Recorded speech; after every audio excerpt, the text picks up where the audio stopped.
स्मृतापि तरुणातपं करुणया हरन्ति नृणाम् अभङ्गुरतनुत्विषां वलयिताशतैर्विद्युतां कलिन्दगिरिनन्दिनी तटसुरद्रुमालम्बिनी मदीयमतिचुम्बिनी भवतु कापि कादम्बिनी।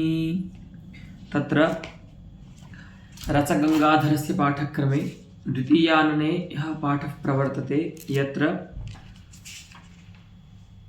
शब्दशक्तिमूलध्वनिमादाय अन्येषां वादान् निरस्य पंडितराजः स्वीयम् अभिमतं प्रकटयन् लिखति। तत्र अस्माकं पाठः प्रचलति। गते पाठे योगरूढिस्थले अप्राकरणिकः यः अर्थः भवति, केवलं योगार्थः, तस्य बोधः व्यञ्जनया भवति इति पंडितराजस्य काचित् अभिनवा अस्ति मीमांसा। सा मीमांसा विचारिता।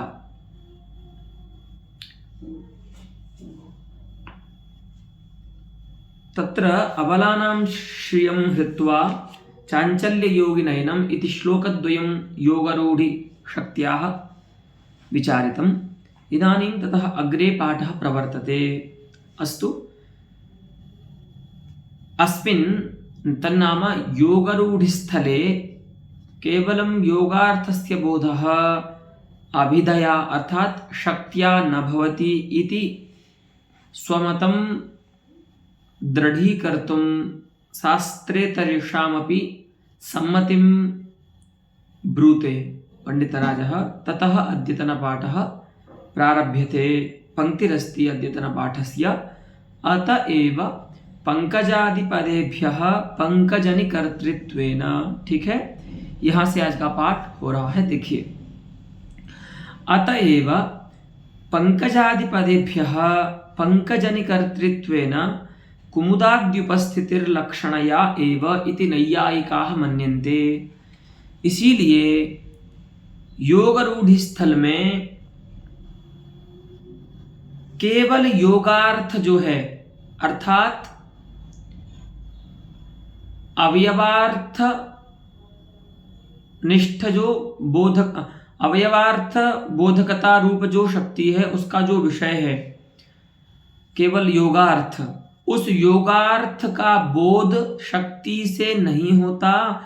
इस मत में नैयायिकों का भी सम्मति है, नैयायिकों का भी समर्थन है हमको, पंडितराज के लिए।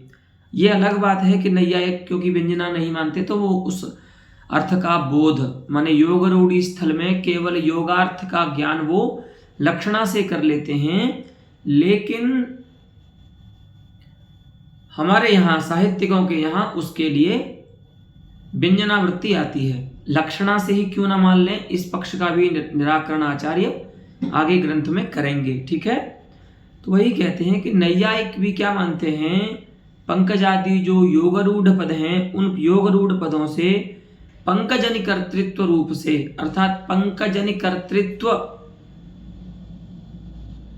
इस धर्म से विशिष्ट जो कुमुदादि हैं, अर्थात केवल योगार्थ जो हैं, ठीक है, उन कुमुदादियों की उपस्थिति शक्ति से नहीं होती तो किससे होती है, लक्षणया एव। ठीक है, अर्थात आपको योगरूढ़ शब्दों से योगार्थ मात्र का ज्ञान करना है तो शक्ति नहीं करा सकती, क्योंकि योग शक्ति जो होती, रूढ़ी शक्ति जो होती है, वो योग शक्ति का अपहरण कर लेती है, उसको उसका अभिभव कर लेती है। ठीक है, रूढ़िर योगा बलीयसी अथवा रूढ़िर योगापहारिणी।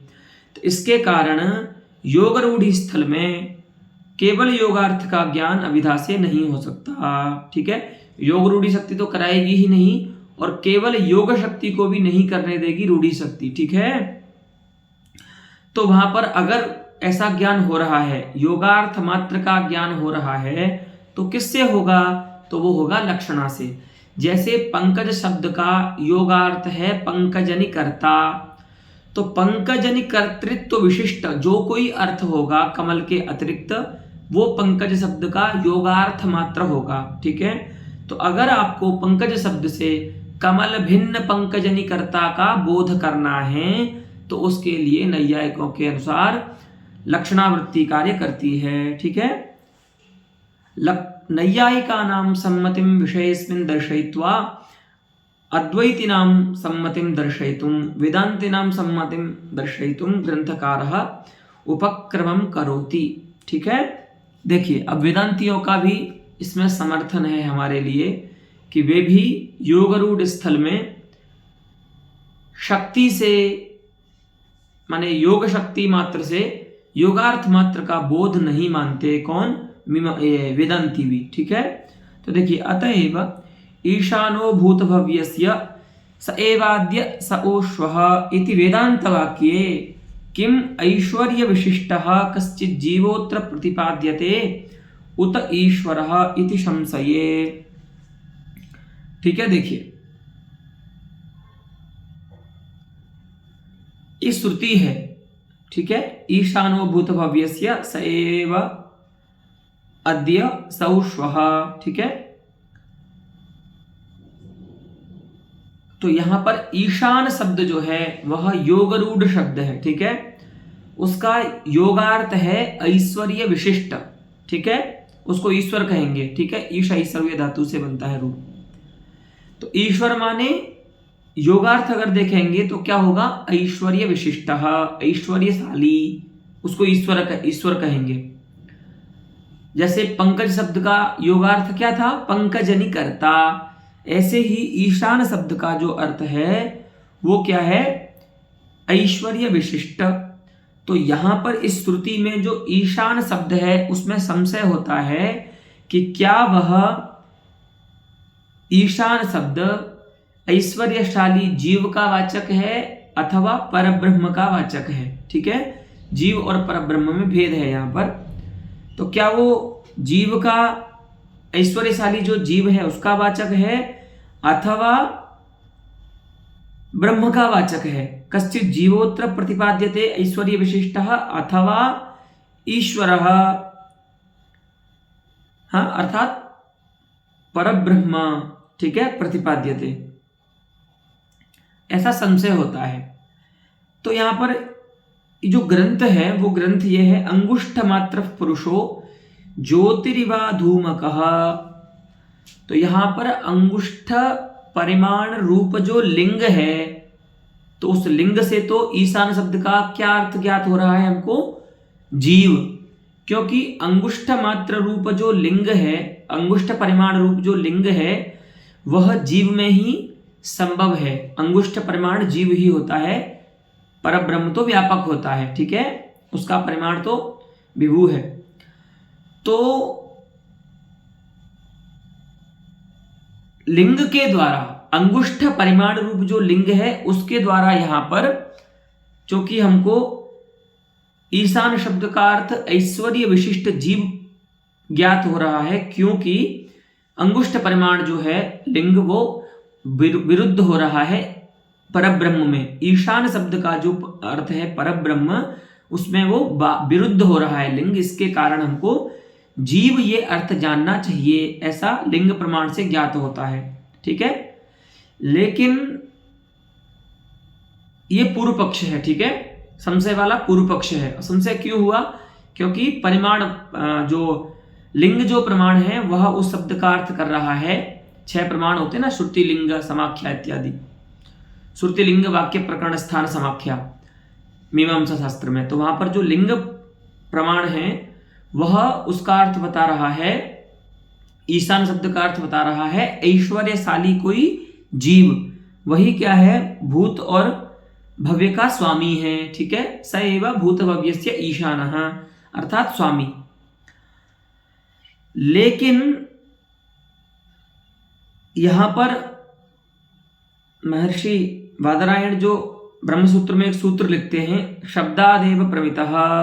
ठीक है, कि यहां पर शब्द से ही प्रमित हो रहा है, अर्थात ज्ञापित हो रहा है, जाना जा रहा है। शब्दादेव प्रमितः सह, अर्थात परब्रह्म, परब्रह्म रूपार्थः। क्यों? क्योंकि योग रूढ़ शब्द है ईशान, उसका रूढ़ अर्थ है परब्रह्म और यानी ब्रह्म, और उसका योगार्थ है ऐश्वर्यशाली जीव।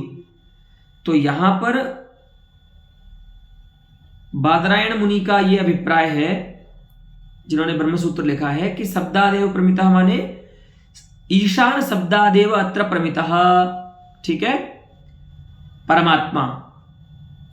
क्योंकि योगरूढ़ स्थल में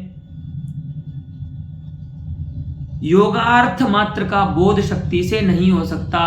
तो इसमें यह भी प्रमाण है वेदांत का, जो ये उद्धरण है कि जैसे योगरूढ़ ईशान शब्द का अर्थ केवल ऐश्वर्यशाली जीव, ऐसा योगार्थ मात्र नहीं हो सकता, उसका अर्थ तो परमात्मा है, ठीक है। ऐसा शब्दादेव प्रमितः इति सूत्रितम,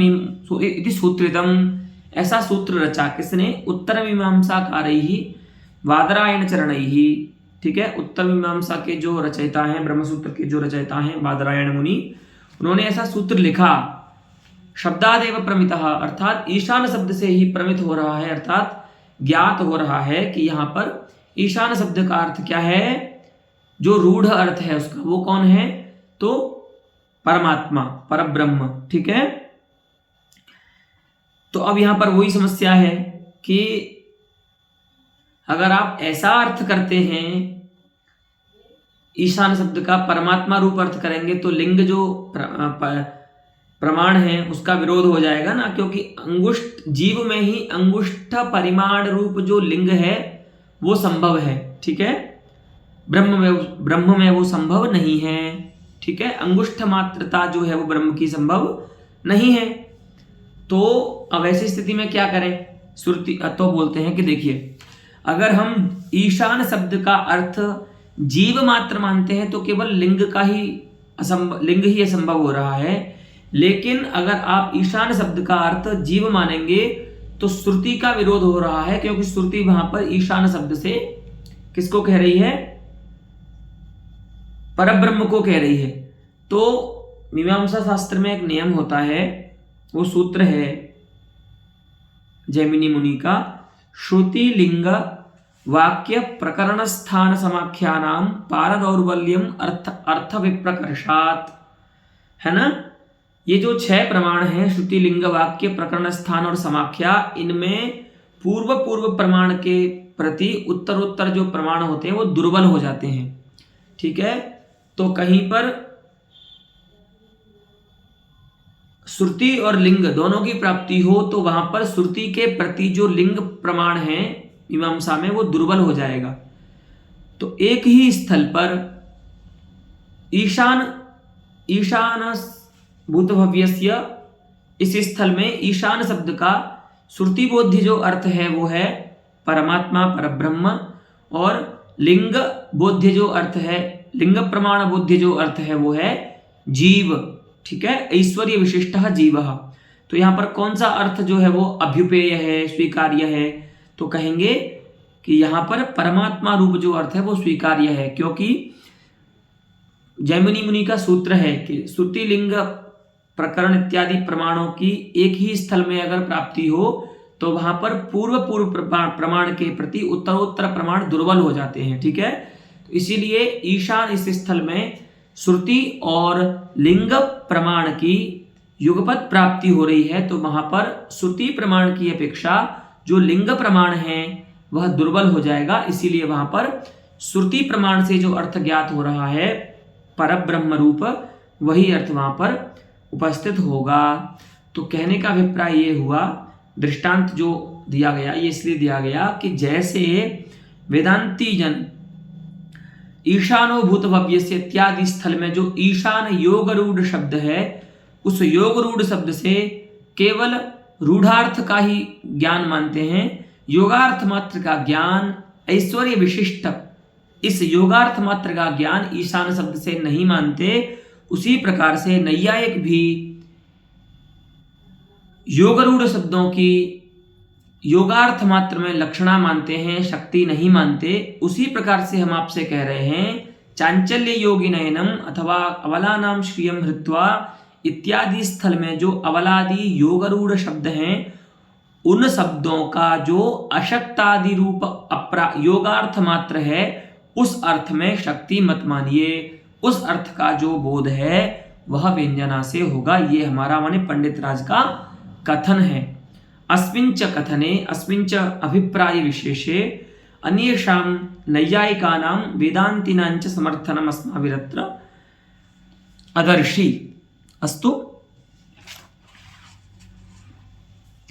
तो इस प्रकार से अपने मत में नैयायिक और वेदांतियों का भी सम्मति प्रकट करते हैं पंडित राज, ठीक है।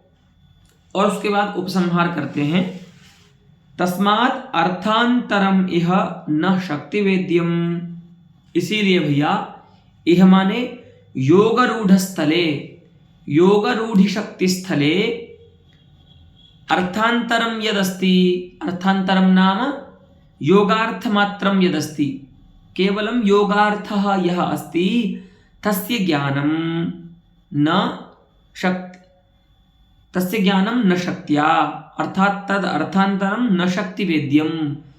वह जो केवल योगार्थ है योगरूढ़ि स्थल में, उसका ज्ञान शक्ति से नहीं हो सकता, क्योंकि वहां पर रूढ़ि शक्ति जो है वो अपहरण कर लेती है योग शक्ति का।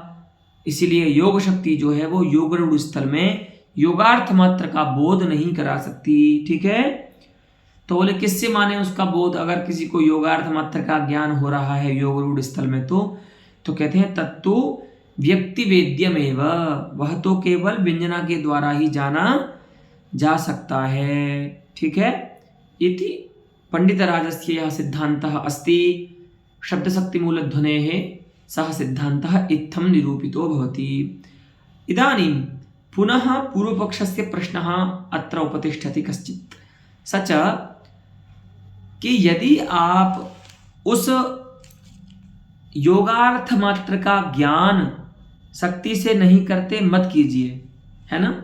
लेकिन जैसे नैयायिक कह रहे हैं कि उसमें लक्षणा मानिए, ऐसे आप क्यों नहीं मानते हैं, है ना। तो वही कहते हैं कि तस्य सत्यवेद्यतायामपि लक्षणा वेद्यता तो अस्त्येव, तस्य अर्थात योगरूढ़ स्थले योगार्थमात्रस्य शक्ति वेद्यता तो नास्ति इति युक्त्या साधितं पंडितराजेन, परंतु लक्षणा वेद्यत्वं कथं वार्यते तस्य, है ना। लक्षणा के द्वारा उसका ज्ञान क्यों नहीं हो सकता, ऐसा पूर्व पक्ष बना करके अब आचार्य यहां पर ग्रंथ लिखते हैं। देखिए, यथा श्रुतार्थस्यैव उपपत्तेर्बाधा भावेन लक्ष्यम इत्यपि न शक्यम वक्तुम, ठीक है। ध्यान दीजिए, आप क्या बोल रहे हैं कि भैया अवलानाम श्रियम हृत्वा इत्यादि स्थल में जो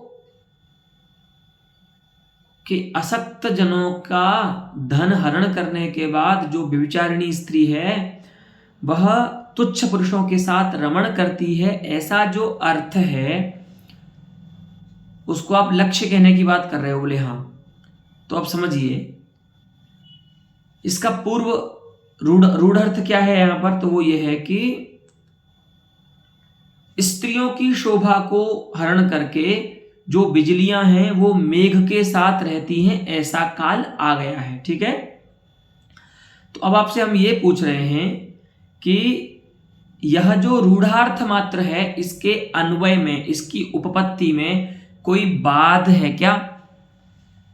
आपको जब हमने ये अर्थ बताया कि इस पद्य का ये मुख्य अर्थ है कि स्त्रियों की शोभा को हरण करके जो बिजलियां हैं वह मेघों के साथ रहती हैं, ऐसा समय अब आ गया है, अर्थात वर्षा काल आ गया है। क्या इस यथाश्रुत अर्थ में, जैसा हमने आपको पहला वाच्यार्थ बताया, इस यथाश्रुत अर्थ में कोई उपपत्ति में बाधा है क्या, इसकी संगति में, इसके अन्वय में कोई बाधा है क्या। उपपत्ति माने अन्वय, तो यथाश्रुत रूप अर्थ में कोई बाधा नहीं है।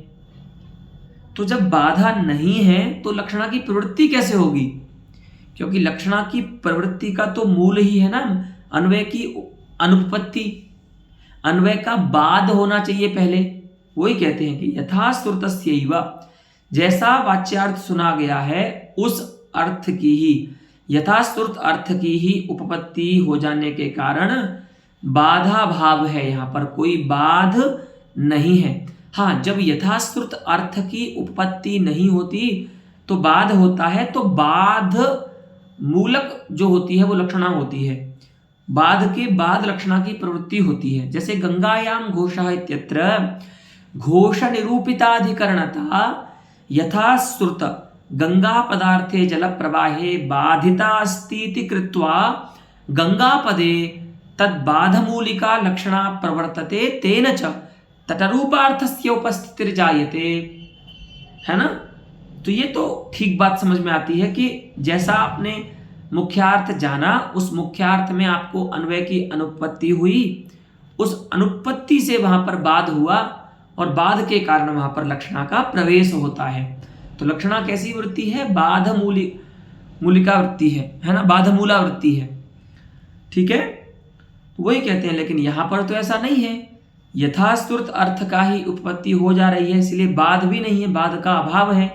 तो बाध का अभाव होने से वह जो योगार्थ मात्र है वो लक्ष्य बन जाएगा, ऐसी बात भी नहीं है, उसको आप लक्ष्य भी नहीं मान सकते, क्योंकि लक्ष्य मानने के लिए पहले अर्थ को बाधित मानना होगा, जो कि यहां पर नहीं है, ठीक है।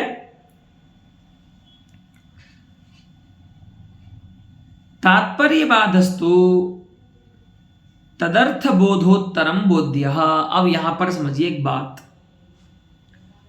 लक्षणा की जो प्रवृत्ति होती है वो मुख्यार्थ बाध से होती है, लेकिन मुख्यार्थ बाध को लेकर के दो प्रकार के सिद्धांत आते हैं सामने।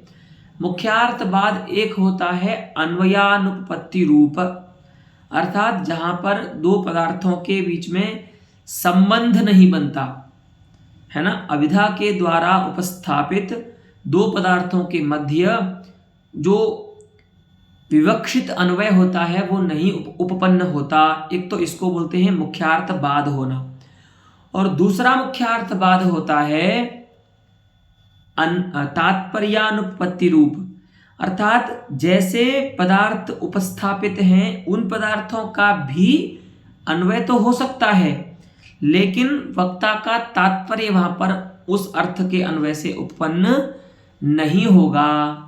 ऐसे दो प्रकार से मुख्यार्थ बाद होता है, ठीक है। तो देखिए, जैसे गंगायाम घोषः, यहां पर अन्वय ही उपपन्न नहीं है, क्योंकि यहां पर जो विवक्षित अन्वय है वो है आधाराधेय भाव रूप, ठीक है। तो यहां पर आधाराधेय भाव रूप जो अन्वय है वो गंगा पदार्थ और घोष पदार्थ में उपपन्न नहीं हो रहा है, अर्थात घोष निरूपिताधिकरणताश्रयत्व गंगा पदार्थ में नहीं आता है, जल प्रवाह में नहीं आता है। तो एक तो इसको बोलते हैं मुख्यार्थ बाध। तो यहां पर क्या हुआ, अन्वय की अनुपत्ति हो गई, माने दो पदार्थों का जो अन्वय था, संबंध था, वो उपपन्न नहीं हुआ, वो सिद्ध नहीं हुआ। तो एक तो इस प्रकार से लक्षणा की प्रवृत्ति होती है, इसके लिए तो पहले उत्तर दे दिया। दूसरी जो लक्षणा की प्रवृत्ति होती है, मुख्यार्थवाद जो होता है वो होता है तात्पर्यानुपपत्ति रूप। वो कहाँ होगा, तो देखिए, काकेभ्यो दधिरक्ष्यताम, है ना। तो यहां पर क्या हुआ,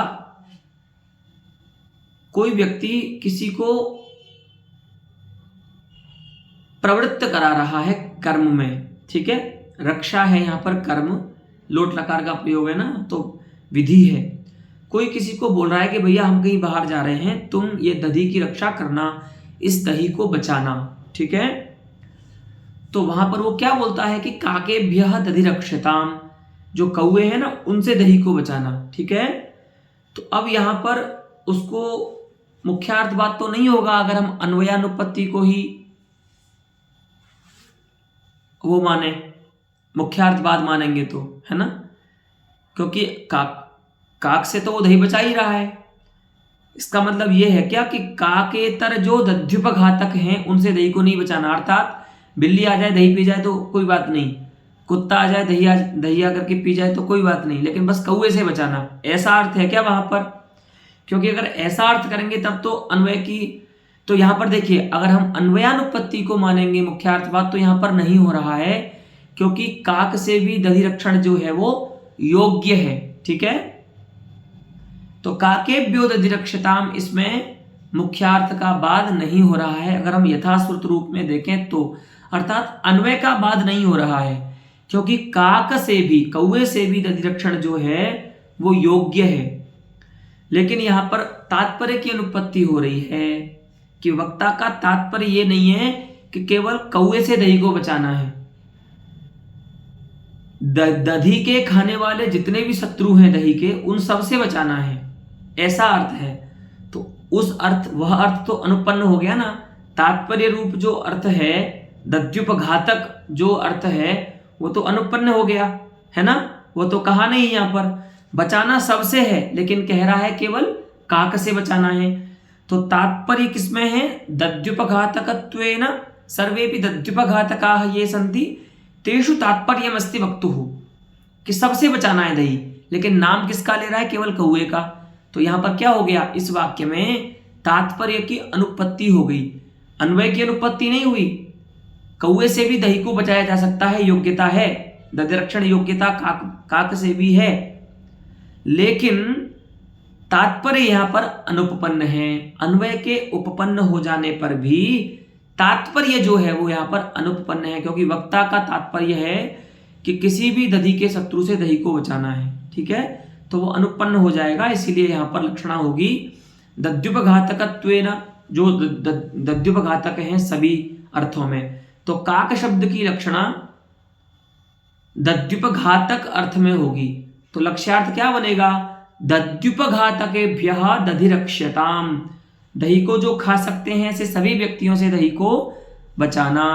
ठीक है, तो यहां पर बोल रहे हैं कि भैया यथाश्रुत अर्थ से तो अन्वय की उत्पत्ति तो हो जा रही है, लेकिन कवि का तात्पर्य किसमें है, उसी अर्थ में है। अवलानाम श्रियम हृत्वा इत्यादि स्थल में जो कवि का तात्पर्य है वो है जो द्वितीय अर्थ का ज्ञान हो रहा है ना, योगार्थ मात्र का जो ज्ञान हो रहा है, उसी अर्थ में तात्पर्य है कि श्रोता इस अर्थ को जाने कि कैसे पुंसली स्त्रियां असक्त व्यक्तियों का धन लेकर के तुच्छ पुरुषों के साथ रमण करती हैं, इस अर्थ को जाने, इस अर्थ में तात्पर्य है। तो भले अन्वय की उत्पत्ति यथाश्रुत अर्थ से हो गई, लेकिन यथाश्रुत अर्थ से तात्पर्य की उत्पत्ति तो नहीं होती है, वो तो अनुपन्न ही रहेगा तात्पर्य। तो तात्पर्यानुपपत्ति रूप मुख्यार्थवाद यहां पर हो रहा है, इसीलिए लक्षणा यहां पर प्रवृत्त हो जाएगी, और लक्षणा से यहां पर जो द्वितीय अर्थ है कि रमणियां पुंसली स्त्रियां जो हैं वो तुच्छ पुरुषों के साथ रमण करती हैं, उस अर्थ का ज्ञान लक्षणा से हो जाएगा, ऐसा मान करके बोलते हैं तात्पर्य बाधस्तु, कि भैया लक्षणा का बीज जो है ना, तात्पर्यानुपपत्ति, तात्पर्य का बाध, वो भी तब होगा जब उस अर्थ का ज्ञान हो जाएगा। तात्पर्यार्थ का ज्ञान होने पर ही तो तात्पर्यार्थ का बाध हो सकता है।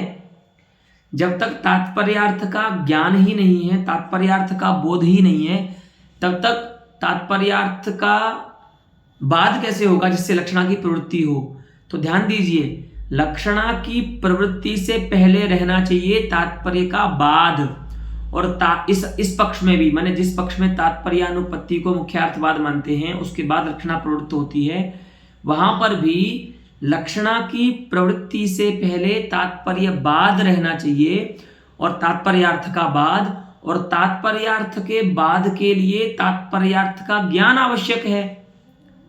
तो हम यही तो बोल रहे हैं कि तात्पर्यार्थ का ज्ञान व्यंजना से कर लो, क्योंकि आप तात्पर्य आपको तो ज्ञात हो नहीं सकता, क्योंकि तात्पर्य जो था वो तो कवि के हृदय में सन्निहित था, कवि तो अब है नहीं, है ना।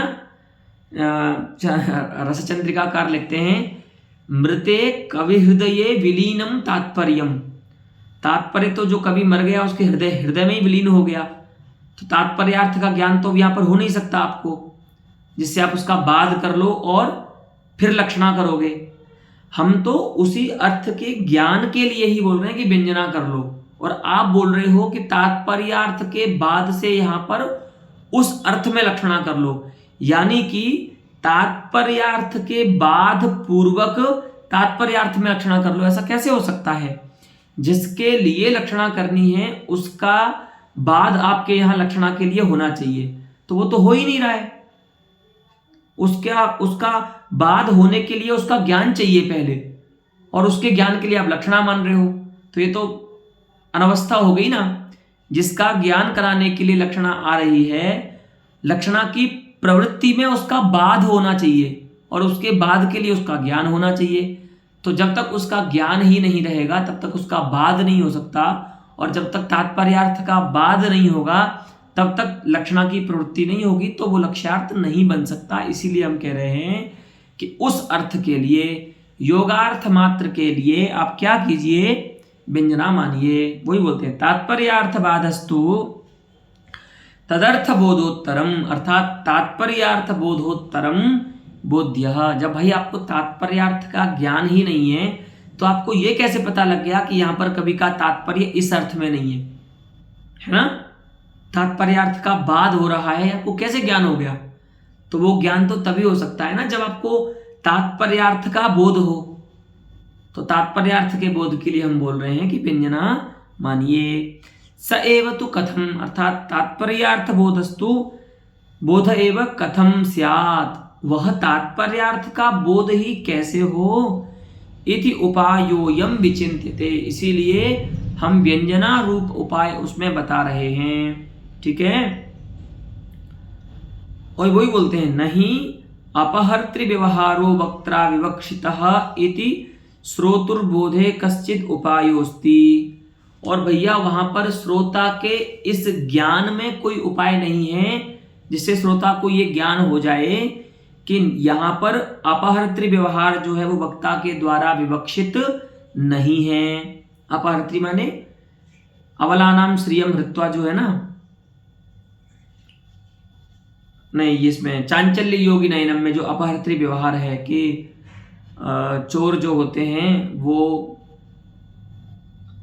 मूर्ख पुत्रों की ही लक्ष्मी का हरण करते हैं, विद्वानों की लक्ष्मी का हरण नहीं कर सकते। तो यहाँ पर जो अपहर्ता का व्यवहार है माने योगार्थ मात्र जो हो रहा है ना, वह उसका व्यवहार माने योगार्थ मात्र जो है वो वक्ता का विवक्षित है, ऐसा श्रोता को बोध किसी उपाय से नहीं हो सकता, व्यंजना से अतिरिक्त शक्ति से हो नहीं सकता और लक्षणा करा नहीं सकती क्योंकि मुख्यार्थ का बाद नहीं हो रहा है। ठीक है, ऋते सहृदय हृदयोन्मिषितात् अस्मात् व्यापारात्, कवि के द्वारा अपहर्ता के व्यवहार, कवि का यहाँ पर तात्पर्य कवि की विवक्षा अपहर्ता के व्यवहार रूप में है, नहीं है, नहीं अत्र विवक्षितः इति अपहर कश्चिद उपायोस्ति। हाँ, अस्ति में निषेध का अन्वय करेंगे। ठीक है, अत्र ऋते व्यंजनात् कवेः तात्पर्यम् अपहर्तृ व्यवहार रूपार्थे अस्ति इति ऋते व्यंजनात् कश्चिद उपायः नास्ति ज्ञातुम्। श्रोता के बोध में कोई उपाय नहीं है, अर्थात श्रोता को केवल योगार्थ का ज्ञान करने के लिए व्यंजना से अतिरिक्त कोई उपाय नहीं है, यही बताना है। ठीक है, तो यहाँ पर जो योगार्थ मात्र है ना उसी को बोल रहे हैं अपहर्तृ व्यवहार। तो अपहर्तृ व्यवहार रूप जो योगार्थ मात्र है योग रूढ़ स्थल में, वह उसका बोध करने के लिए व्यंजना से अतिरिक्त कोई उपाय श्रोता के पास नहीं है। तो व्यंजना व्यापार कैसा है, तो उसके लिए बोलते हैं सहृदय हृदयोन्मिषित, सहृदयों के हृदयों से, सहृदयानाम हृदयेभ्यः उन्मिषिताद अर्थात उपस्थिताद, है ना, उत्थापितात् अस्मात् व्यापारात्, सहृदय के हृदय से जो उत्पन्न होता है, ऐसे व्यंजना व्यापार से अतिरिक्त योग रूढ़ स्थल में योगार्थ मात्र के ज्ञान के लिए श्रोता के पास कोई अन्य व्यापार नहीं है।